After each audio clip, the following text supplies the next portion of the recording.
Salut tout le monde et bienvenue pour un nouveau top et flop du côté de cette LCK, troisième journée, deuxième semaine et directement le premier BO qui s'est joué entre les T1 et les DN Supers, les T1 qui finalement n'ont fait qu'une bouchée de leurs adversaires du jour. On rentre dans les tops directement avec un Honor qui a été stratosphérique sur sa game de Lee Sin. Il va d'ailleurs récupérer un titre de MVP au cours de ce BO, mais franchement, il est là sur les styles des camps, il arrive à lâcher des camps pour aller chercher des ganks sur ses coéquipiers, il est là sur les bons coups, il va trouver des invades, il va chercher des ganks, il va chercher des kicks de zinzin. Enfin, regardez littéralement ces moves qui s'enchaînent, mais le mec était absolument divin. Autre top, parlons du teamfighting de T1. Parce que même dans les moments difficiles, on arrive toujours à réussir à trouver la faille finalement. Doran par exemple, dont on reparlera juste après, qui s'est fait bosser une bonne partie du BO, bah justement avec son Gnar il trouve un méga, il arrive à trouver un ulti sur 3 personnes, il lance ses coéquipiers.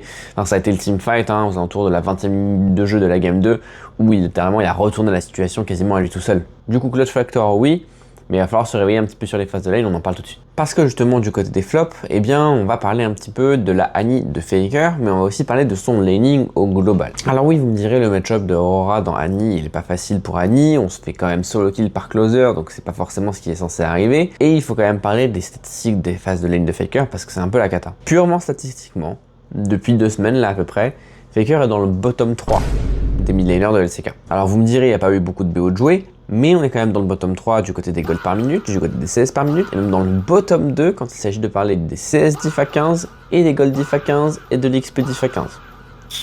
2-0 tout de même du côté des T1 qui se sont fait un petit peu peur en game numéro 2, il faudra rester vigilant. Le deuxième BO s'est joué entre les HLE et les Phyrex, et les HLE paraissaient relativement favoris, ont assuré le statut face à des Phyrex qui ont enfin récupéré leur premier Nexus, après voilà, une arrivée en spring un petit peu difficile. Pour les tops, alors celui-ci il est un petit peu mitigé, mais on va parler de la performance de Zeka, qui a malgré tout été un peu en dents de scie. On a eu des grosses performances lors des victoires, mais la défaite sur la Annie a été assez violente, et qui a même presque fait croire que Vikla était un bon joueur. Mais la Orianna était plutôt stylée, on a eu des très grosses shockwaves, et la Harry du côté de la game numéro 3 a été véritablement celle qui a sonné la révolte dans une game qui n'était pas forcément facile. Autre top, le Ezreal de Diable.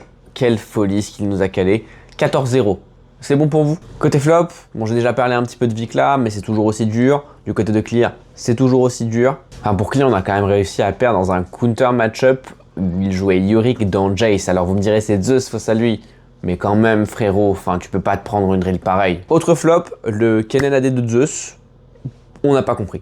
Ok, bravo pour tes 3000 gold d'avance, mais ton teamfighting a été un peu éclaté au sol, aucun impact en side parce que tu as décidé de pas jouer en side, et du coup en fait la game 2 que les HL perdent, bah en réalité c'est en grande partie de sa faute. C'est tout pour aujourd'hui, on se retrouve demain pour un nouveau top et flop, et du coup moi je vous dis tchuss.